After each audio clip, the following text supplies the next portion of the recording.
Hello friends, मैं हूं मोहम्मद शाकिब और आप देख रहे हैं हमारा channel M Shakib Khan knowledge. दोस्तों, आज हम आपके लिए भारतीय संविधान की प्रस्तावना से संबंधित एक नॉलेजेबल वीडियो लेकर आए हैं। देखिए, भारतीय संविधान की प्रस्तावना हमने आपके सामने बनाई है।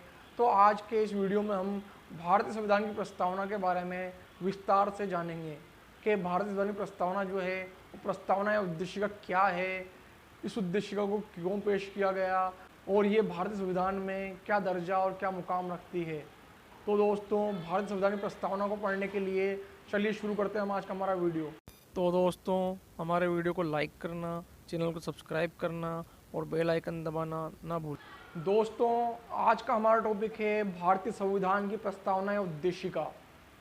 तो आप जो सामने देख रहे हैं भारतीय संविधान की प्रस्तावना या उद्देशिका, ये वही उद्देशिका या प्रस्तावना है जो कि 13 दिसंबर 1946 को भारत के प्रथम प्रधानमंत्री पंडित जवाहरलाल नेहरू ने संविधान सभा में इसको प्रस्तुत किया था और 22 जनवरी 1947 को सर्वसम्मति से सहमति के आधार पर इसको स्वीकार कर लिया गया था। तो ये वही प्रस्तावना या उद्देशिका है जिसके अंदर भारत का संविधान जो बन रहा था, उस संविधान में क्या क्या चीज़ें, क्या क्या नियम अधिनियम इंक्लूड होंगे, संविधान का स्ट्रक्चर कैसा होगा, संविधान कैसा बनेगा, ये सारी चीज़ें हमें भारतीय संविधान की प्रस्तावना में देखने को मिलती है। यानी संविधान की एक झलक जो है वो हमें प्रस्तावना में देखने के लिए मिलती है। इसको पंडित जवाहरलाल नेहरू ने भारतीय संविधान की आत्मा कहा है, संविधान की कुंजी इसको कहा जाता है, यानी चाबी कहा जाता है। तो दोस्तों, ये हमारे भारतीय संविधान की प्रस्तावना जिसमें लिखा हुआ है, इसका पहला जो सेंटेंस है वो लिखा हुआ है, हम भारत के लोग। संविधान सभा में ये कहा गया कि हम भारत के लोग, यानी भारतीय जो लोग हैं उनमें क्या है, अंतिम शक्ति है। भारतीय लोगों के पास अंतिम शक्ति है और भारतीय लोग क्या कर रहे हैं, संविधान का निर्माण कर रहे हैं। भारत को एक संपूर्ण प्रभुत्व संपन्न, हमारे देश को संपूर्ण प्रभुत्व संपन्न का मतलब होता है कि हमारा देश पर आंतरिक या बाहरी किसी का कोई दबाव या अधिकार नहीं है। हम संपूर्ण प्रभुत्व संपन्न हैं, यानी हम अपने फैसले खुद ले सकते हैं, हम अपने फैसले खुद लेते हैं। समाजवादी यानी सामाजिक समानता पर आधारित संविधान। पंथ निरपेक्ष का मतलब होता है भारत का जो संविधान है, उस संविधान के अंदर किसी भी धर्म को प्रमुखता नहीं दी गई है, यानी भारत का कोई राज्य धर्म नहीं है। सभी धर्म भारतीय संविधान की नज़र में क्या है, समान है। लोकतंत्रात्मक गणराज्य, लोकतंत्रात्मक यानी यहाँ पर लोकतंत्र होगा, और लोकतंत्र क्या होता है, जनता का शासन होता है। गणराज्य ऐसे देश या राज्य को कहा जाता है जहाँ पर क्या होता है, वहाँ का संवैधानिक प्रमुख जनता द्वारा चुना जाता है। क्या होता है, जनता द्वारा संवैधानिक प्रमुख का चुनाव किया जाता है, जैसा कि हम हमारे यहाँ पर राष्ट्रपति का करते हैं, अप्रत्यक्षित निर्वाचन के द्वारा बनाने के लिए, तथा उसके समस्त नागरिकों को, यानी संविधान सभा में कहा जा रहा है कि भारत के जो लोग हैं वो संपूर्ण प्रभुत्व संपन्न समाजवादी पंथ निरपेक्ष लोकतंत्रात्मक गणराज्य बनाने के लिए उसके समस्त नागरिकों को, यानी भारत के जितने भी समस्त नागरिक हैं, उन नागरिकों को अब उन्हें क्या क्या सुविधाएं मिल रही है। देखिए, सामाजिक, आर्थिक और राजनीतिक न्याय, यानी क्या होगा, संविधान की नज़र में सामाजिक न्याय की स्थापना की जाएगी, यानी प्रत्येक व्यक्ति क्या है, संविधान की नज़र में बराबर होगा। उसके साथ धर्म, लिंग, जाति, किसी आधार का कोई भेद नहीं किया जाएगा और सामाजिक न्याय की स्थापना की गई है। इसी के द्वारा क्या है, अनुच्छेद 17 में अस्पृश्यता यानी छुआछूत को प्रतिबंधित किया गया है।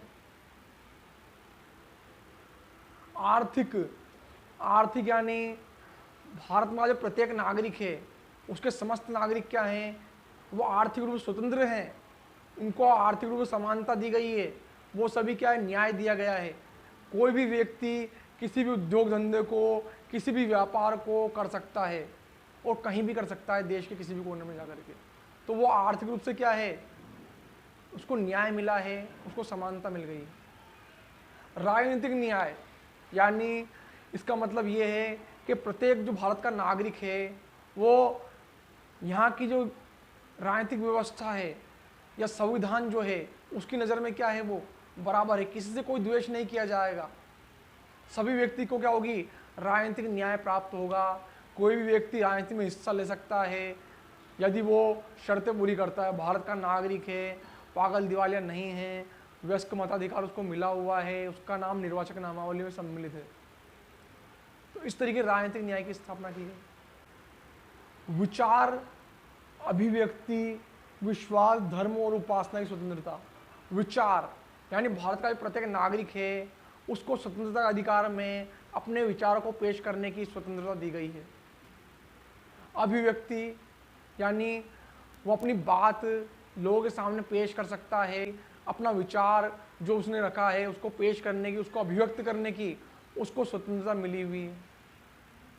विश्वास, धर्म और उपासना की स्वतंत्रता।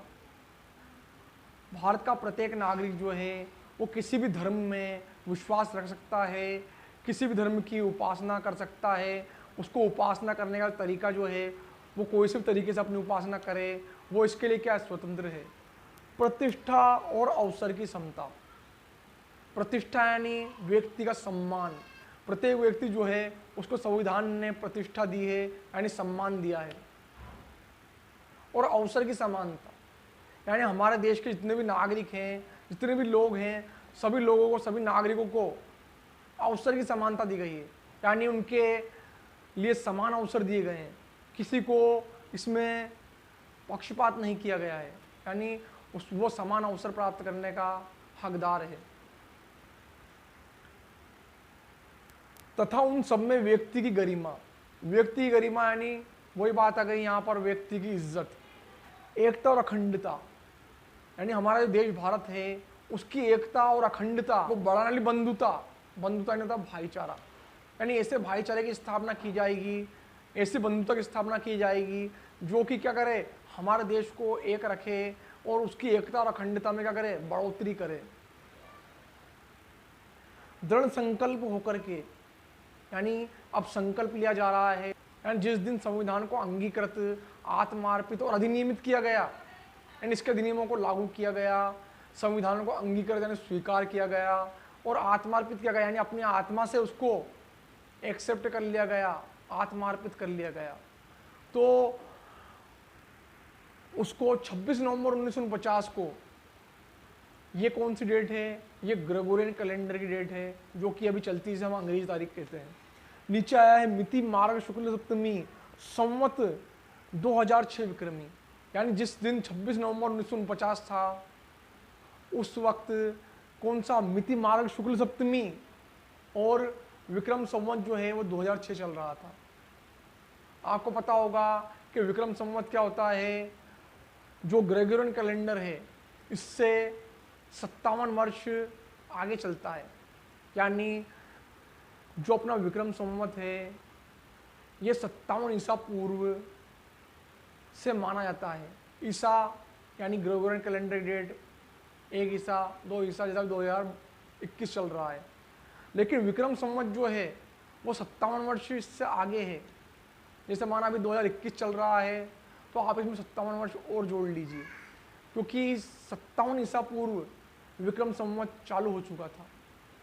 ये है, तो जिस दिन संविधान को अंगीकृत, आत्मार्पित, अधिनियमित किया गया उस दिन 26 नवंबर 1949 की डेट थी ग्रेगोरियन कैलेंडर की, अंग्रेजी तारीख। और मिति मार्ग शुक्ल सप्तमी संवत 2006 विक्रमी, यानी 2006 का विक्रम संवत चल रहा था और उसकी डेट थी मिति मार्ग शुक्ल सप्तमी, ये इसकी तारीख थी।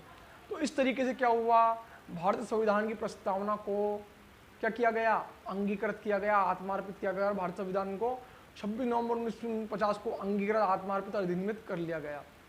तो ये है हमारे देश की उद्देशिका, प्रस्तावना या आत्मा या संविधान की कुंजी से कहा जाता है। ये संविधान का आईना भी है, संविधान के अंदर क्या चीज़ें पेश की गई है, यहाँ से उसकी हमें झलक मिलती है। अब जो प्रस्तावना आपके सामने मैंने आपको पढ़ाई है, प्रस्तावना के बारे में बताया है, अब ये जो प्रस्तावना है ये भारतीय संविधान के मूल ढांचे यानी बेसिक स्ट्रक्चर का अंग है। इस प्रस्तावना को संविधान से नहीं हटाया जा सकता।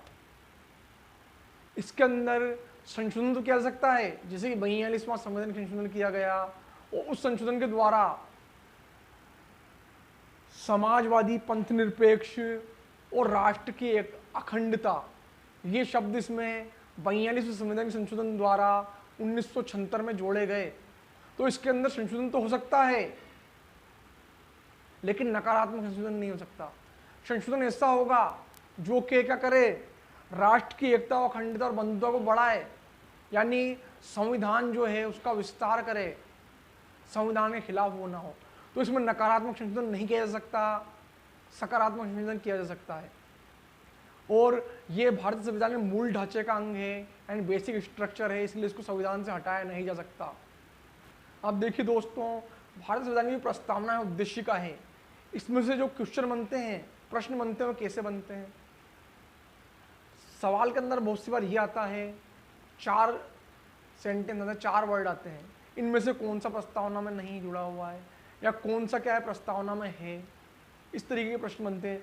जब हम भारत के लोग समाजवादी, पंथ निरपेक्ष, लोकतंत्रात्मक गणराज्य, समस्त नागरिकों को सामाजिक, आर्थिक, राजनीतिक न्याय, तो हमें क्या है, जब हम प्रिपरेशन कर रहे हैं, तैयारी कर रहे हैं, तो हमें इन वर्ड्स को, इन शब्दों को, इन सेंटेंस को जो कि हमारे भारतीय संविधान प्रस्तावना में शामिल किए गए हैं, इनको याद करना है। क्योंकि क्वेश्चन इसी तरीके से बनता है कि ये शब्द या ये सेंटेंस संविधान प्रस्तावना में है या नहीं है। तो दोस्तों, इस तरीके से ये थी हमारे भारतीय संविधान की प्रस्तावना या उद्देशिका जो हमने पढ़ी है आज। तो दोस्तों, आपको हमारी ये नॉलेज कैसी लगी जो कि हमने आपको प्रस्तावना से संबंधित, भारत संविधान की उद्देशिका से संबंधित दी है। अगर आपको ये नॉलेज अच्छी लगी तो प्लीज़ हमारा चैनल सब्सक्राइब कीजिए, वीडियो को लाइक कीजिए, कमेंट्स कीजिए। तो दोस्तों, चलते हैं, अलविदा।